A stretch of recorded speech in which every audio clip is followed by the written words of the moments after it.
Boa noite, amados irmãos. Estamos dando continuidade aqui na nossa leitura do livro A História da Igreja, com André Miller. A partir do ponto aqui, ó. Um espírito na boca do papado.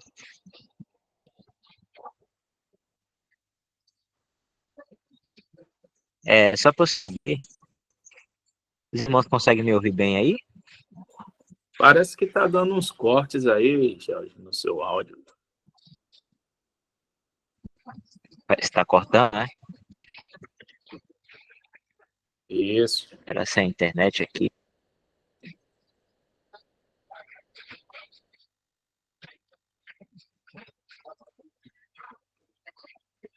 Espera que eu vou dar um jeitinho rapidinho aqui.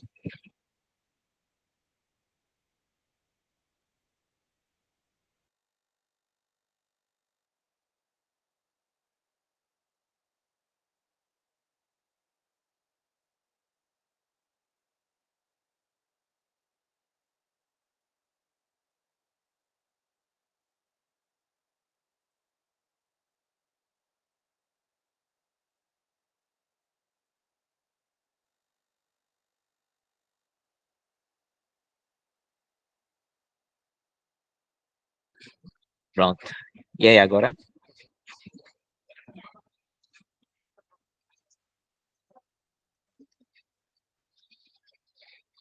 Pronto, então, sem mais delongas, vamos iniciar, irmãos. Qualquer coisa pode me interromper aí, viu, irmão?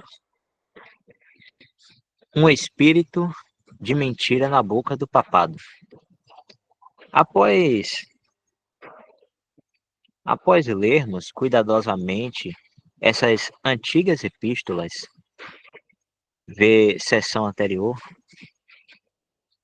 é impossível acreditar que Gregório podia ser tão ignorante a ponto de afirmar tantas coisas a Leão em favor da adoração de imagens que eram certamente falsas. Somos mais inclinados a acreditar que ele sabia que eram falsas, mas que apostou na ignorância do imperador. Dizes, continuou Gregório, que somos proibidos de venerar coisas feitas pelas mãos dos homens. Mas és uma pessoa iletrada e deveria, portanto, ter perguntado aos seus eruditos prelados o verdadeiro significado do mandamento.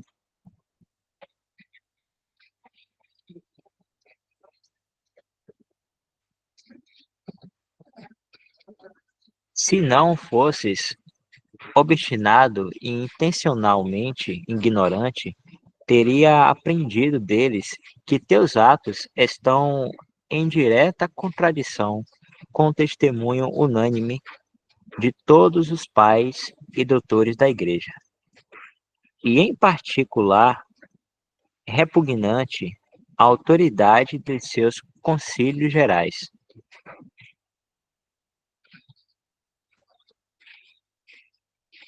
Tão flagrante, tão flagrantemente falsas são essas afirmações, que podemos apenas nos perguntar como qualquer pessoa poderia ter coragem de escrevê-las, como se fossem verdade, especialmente o mais elevado eclesiástico da cristandade. Mas isto prova que houve desde o início um espírito de mentira na boca do papado, assim como houve nos profetas de Baal, em 1 Reis, capítulo 22, versículo 23. Deixa eu dar uma olhadinha aqui.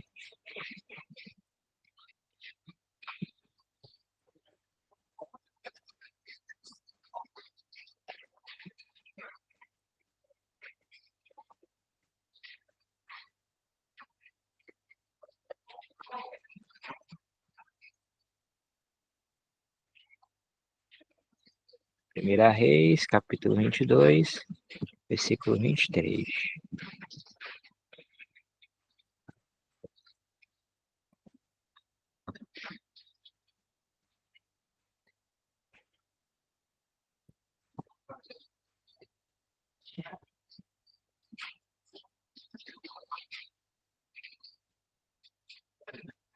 Agora, pois, eis que o Senhor pôs o espírito de mentira na boca de todos estes teus profetas, e o Senhor falou o mal contra ti.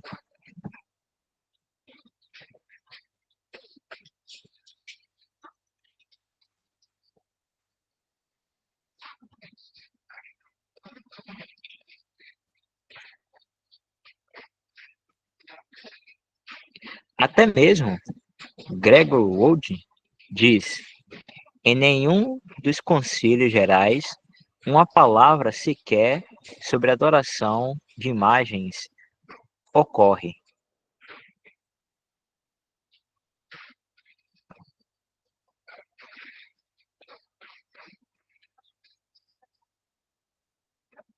A afirmação quanto ao testemunho unânime dos pais é igualmente falha, com exceção das obras de Gregório o Grande. Não encontrarei nenhuma menção à prática da adoração de imagens nos pais dos 6 primeiros séculos da era cristã.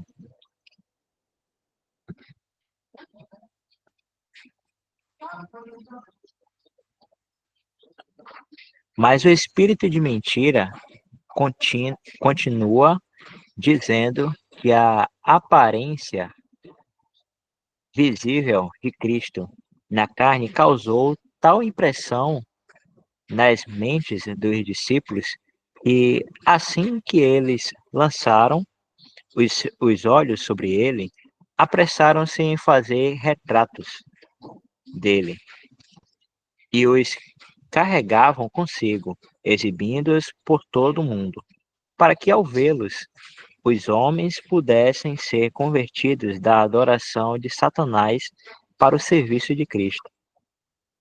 Porém, só poderiam adorar as imagens não com adoração absoluta, mas apenas com uma veneração relativa. Do mesmo modo, o Papa assegurou a Leão que pinturas e imagens tinham sido tomadas de Tiago,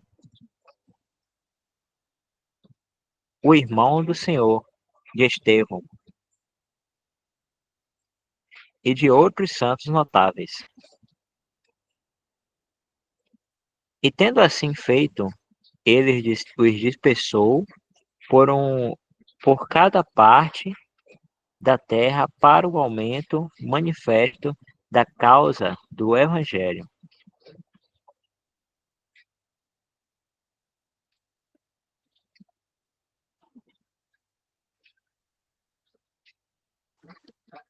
Por uma estranha perversão ou confusão quanto aos fatos bíblicos, o Papa compara o imperador ao ímpio Uzias, que, diz ele, sacrilegamente removeu a serpente de bronze que Moisés tinha erguido e a quebrou em pedaços. Aqui podemos dar ao Papa o benefício da ignorância.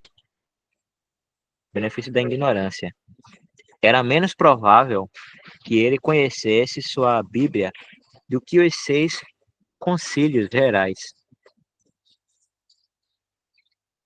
Ele parece ter tido alguma lembrança confusa sobre a história de Uzá, a quem o Senhor feriu por ter estendido a mão para segurar a arca quando os bois tropeçaram, e do ato de Ezequias, e quebrou em pedaços a serpente de bronze expressamente para prevenir que o povo pagasse homenagem divina.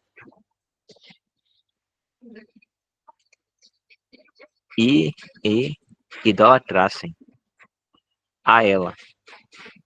1 Crônicas 13:9, 2 Reis 18:4. Pegou uma dessa passagem aqui só para a gente pegar lá em 2 Reis.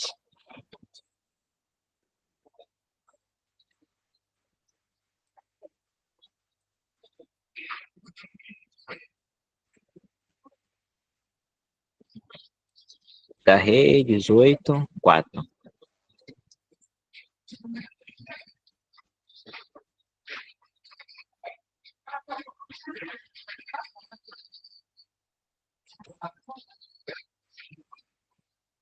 Ele tirou os altos, quebrou as estátuas, deitou abaixo os bosques e fez em pedaços a serpente de metal que Moisés fizera.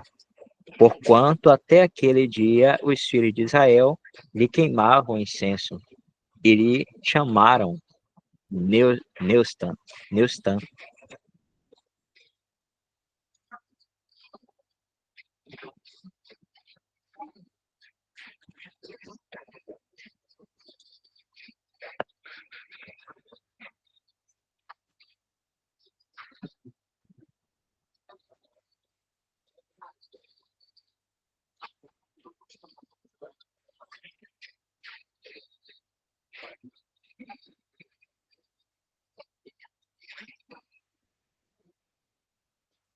Uzias,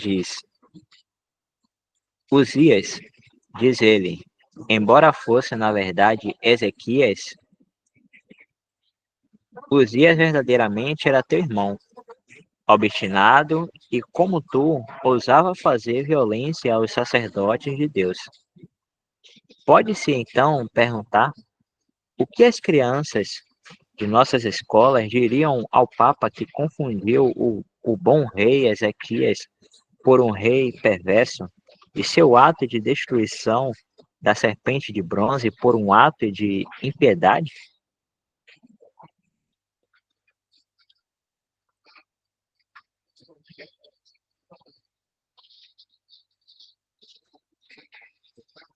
Do mesmo modo, podemos esperar que jogassem suas tábuas de escrever na cabeça de Gregório, assim como na de Leão. Veja a seção anterior. Ele pede para ver a seção anterior, né? Não sei onde é. Vamos continuar aqui. Mas foi dito o suficiente sobre esse ponto para mostrar ao leitor qual era o espírito e caráter do papado desde sua própria fundação. Sempre foi um sistema descarado, mentiroso e idólatra, embora incontáveis e números de santos de Deus tivessem estado nele durante seus mais tenebrosos períodos.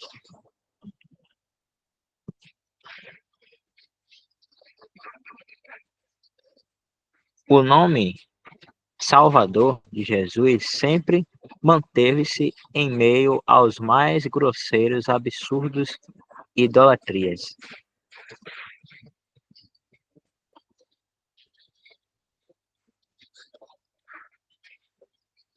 E qualquer que crê nesse nome certamente será salvo.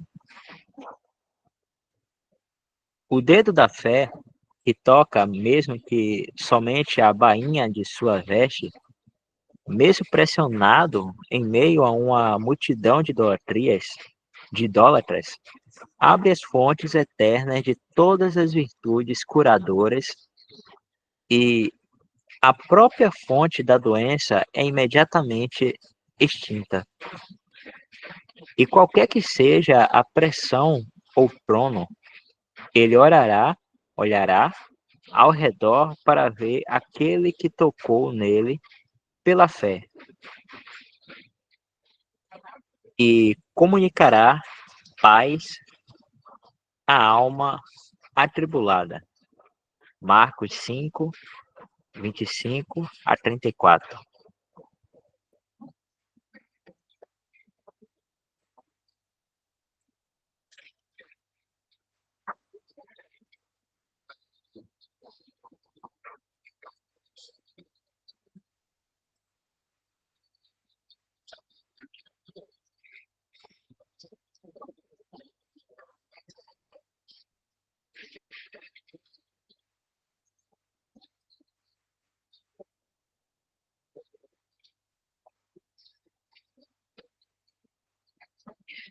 Se eu não me engano, acho que essa passagem que ele cita é a mulher que sofria de fluxo de sangue.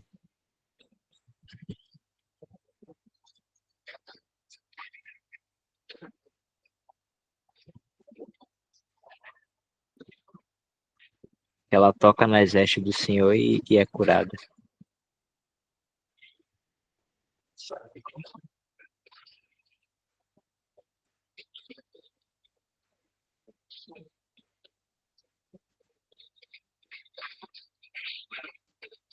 Dá uma pausada aqui, se algum irmão quiser falar.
Não, continuar. O fim da iconoclastia,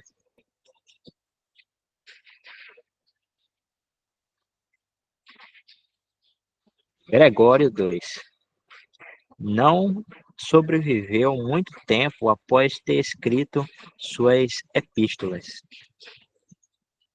No ano seguinte, ele foi sucedido por um terceiro papa de mesmo nome. Gregório III também era zeloso na causa das imagens e trabalhava para aumentar a popular veneração por elas. Em Roma, ele estabeleceu o exemplo de adoração de imagens na mais esplêndida escala. Um concílio solene foi convocado, consistindo de todos os bispos dos territórios lobardos e bizantinos ao norte da Itália, totalizando 93 bispos. A assembleia foi realizada na presença real das relíquias sagradas do apóstolo Pedro e teve a participação de todo o corpo do clero da cidade dos consuleis e de uma grande multidão.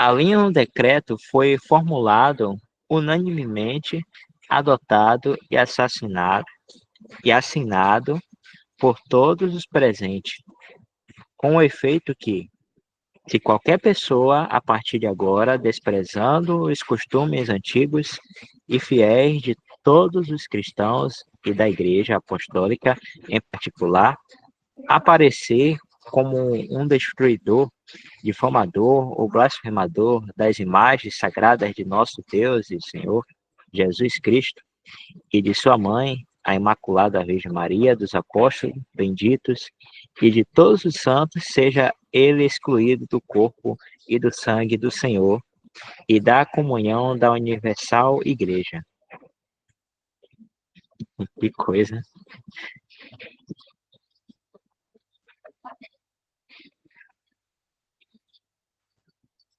Leão, indignado pela audácia do Papa, prendeu seus mensageiros e resolveu montar uma numerosa frota e exército para reduzir a Itália a uma melhor sujeição. Mas a armada grega encontrou uma terrível tempestade no Adriático, deixando a frota incapacitada, e assim Leão foi obrigado a postergar seus desígnios de força a execução de seus decretos contra imagens nas dependências italianas do Império. Ele se indenizou, no entanto, confiscando as receitas papais na Sicília, Calábria e outras partes de seus domínios, e transferindo a Grécia e o Ilírico do Patriarcado Romano para o de Constantinopla. Mas aqui com ambos, a cena se fecha, mas não a disputa. Ambos, Gregório e Leão, morreram em 741. O imperador foi sucedido por seu filho Constantino, cujo reino se estendeu pelo incomum período de 34 anos. Gregório foi sucedido por Zacarias, um homem de grande capacidade e profundidade, imbuído do espírito do papado. Ao final de seu reinado, Constantino era implacável em sua inimizade contra os adoradores de imagens. Ele é culpado por grande crueldade contra os monges, mas ele foi, sem dúvida, provocado até o último grau pelo comportamento violento e fanático deles.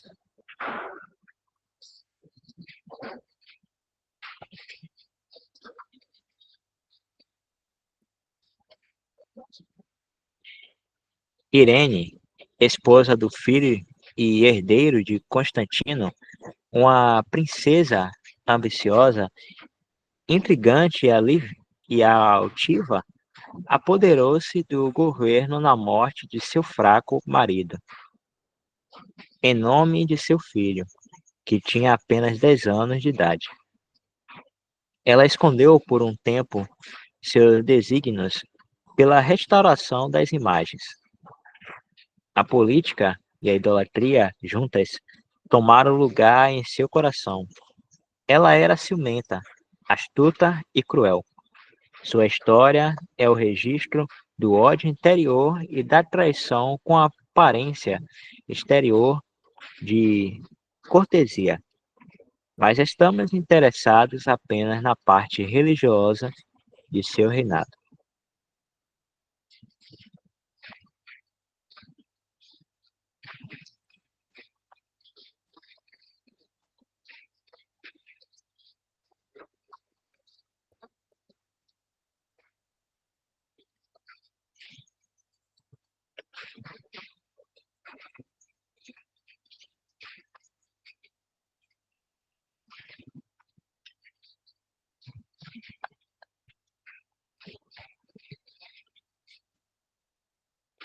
Para aqui um pouquinho.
Vamos lá, vamos continuar.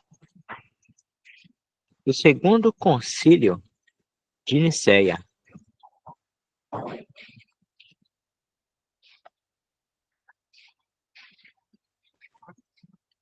Decretos foram emitidos para um concílio a ser realizado em Nicéia, uma cidade santificada pelas sessões do primeiro grande concílio da cristandade, para decidir a questão da adoração de imagens. O número de eclesiásticos presentes eram cerca de 350. Seus homens escolhidos tomaram a liderança. Tudo era, sem dúvida, pré-arranjado. Entre os atos preliminares do concílio foi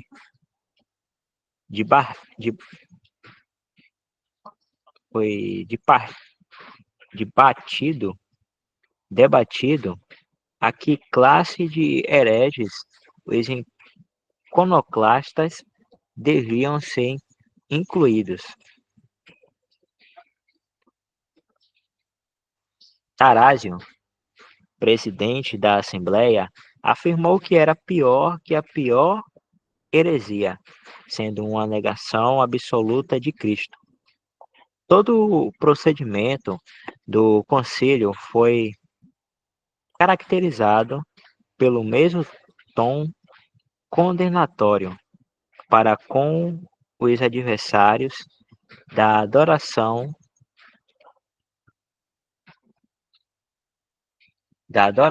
de imagens. Após assentirem aos decretos dos 6 primeiros concílios e às anátemas contra os hereges neles denunciados, eles passaram, agindo como declaravam sob a direção do Espírito Santo, ao seguinte cânon: com a venerável e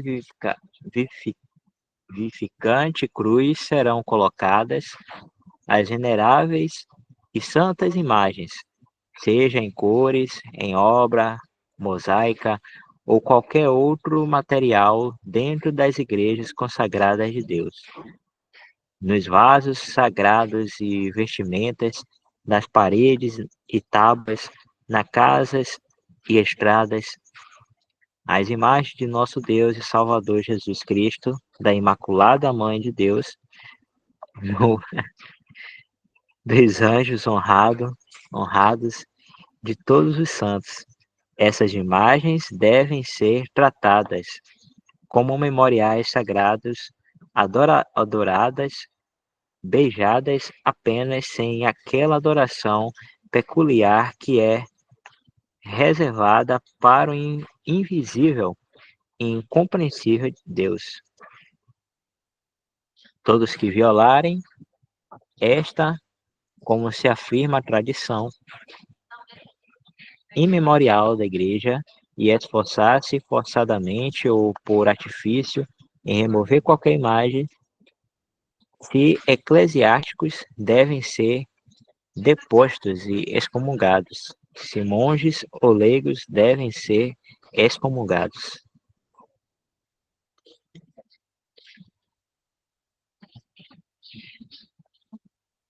O concílio não se contentou com esse abaixo-assinado formal e solene. Com a voz, eles irromperam em uma longa aclamação.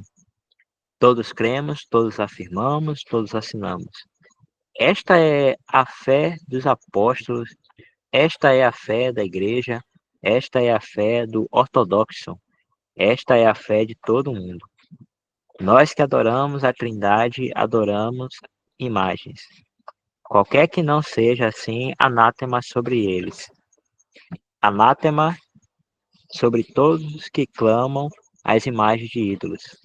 Anátema sobre todos que comunicam com aquele que não adora imagens. Glória eterna aos romanos ortodoxos, a João de Damasco, a Gregório de Roma, glória eterna a todos os pregadores da verdade. Que coisa.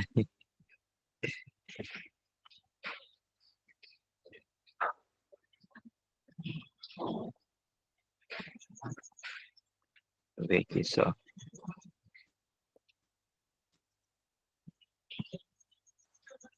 Dá pra terminar. Helena Irene. Assim terminou a questão mais crítica que já tinha se erguido desde que o cristianismo tornou-se a religião do mundo romano. Pelo sétimo concílio geral, a idolatria foi formal e veementemente estabelecida como a adoração do grande sistema papal. E anátemas foram denunciadas contra todos os que ousassem afastar-se disto. Daí a perseguição implacável aos assim chamados separatistas. Mas é digno de nota, de acordo com nossa visão do caráter de Jezabel, que uma mulher foi a primeira a mover-se em relação ao culto de imagens, e uma mulher foi a restauradora das imagens quando foram derrubadas. Helena, a mãe de Constantino o Grande, foi uma mulher irrepreensível e devota, mas foi usada pelo inimigo para introduzir relíquias emocionantes e memoriais sagrados que mudaram o cristianismo de uma adoração espiritual pura para aquela forma paganizante de religião que cresceu com tanta rapidez nos séculos seguintes. A esperta Irene foi também usada por Satanás para restaurar e restabelecer a adoração de imagens. Daquele dia até hoje, ambas igrejas grega e latina aderiram a essa forma de culto e mantiveram a santidade de suas imagens e pinturas. Os resultados políticos da controvérsia iconoclástica foram igualmente grandes e importantes. Roma então rompeu os laços de sua conexão com o Oriente, separando-se para sempre do Império Bizantino e o cristianismo grego. A partir de então tornou-se uma religião separada e o Império um Estado separado.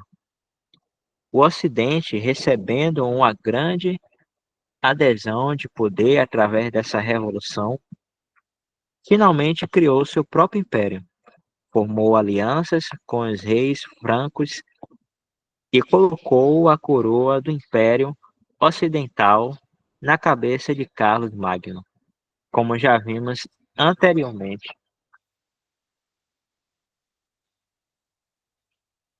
E terrível, né?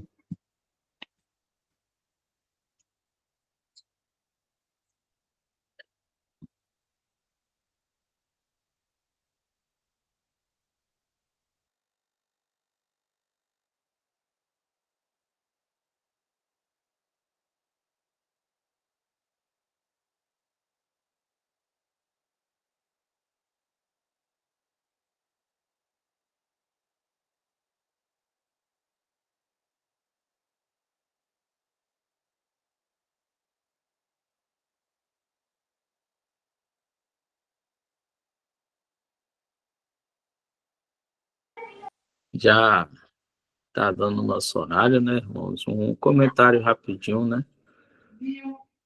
A gente percebe que a igreja tomou a postura de perseguidora.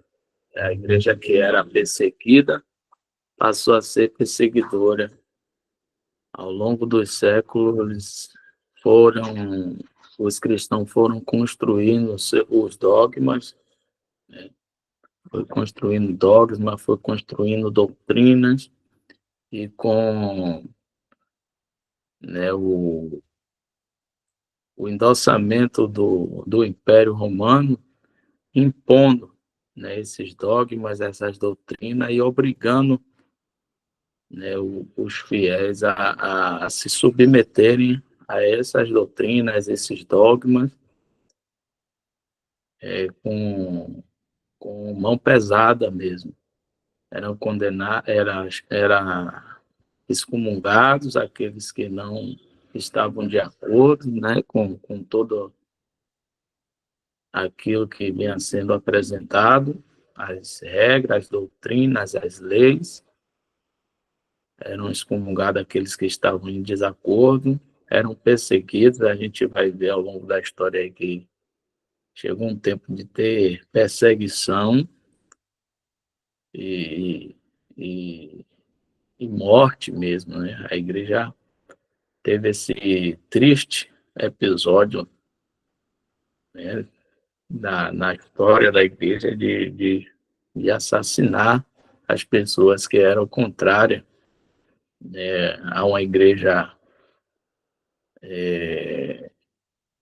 institucionalizada, né, cheia de dogmas, cheia de leis, né, e que obrigava as pessoas agora a ser membros delas de qualquer forma, a se submeterem a ela.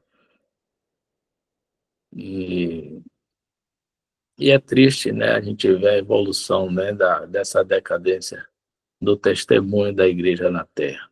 Né? A gente percebe que no primeiro concílio, o que estava sendo debatido ali era a divindade de Cristo, a trindade, a eternidade do Filho de Deus.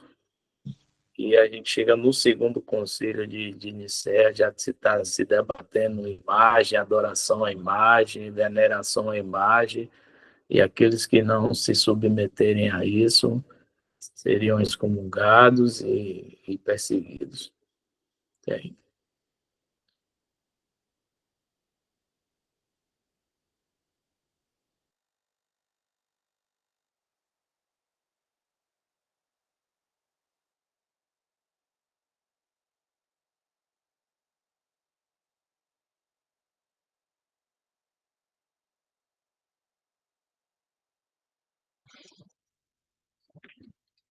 É triste mesmo, né?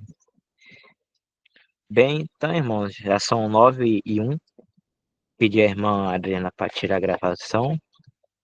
E a gente continua a história da igreja, né, na próxima reunião, se eu permitir.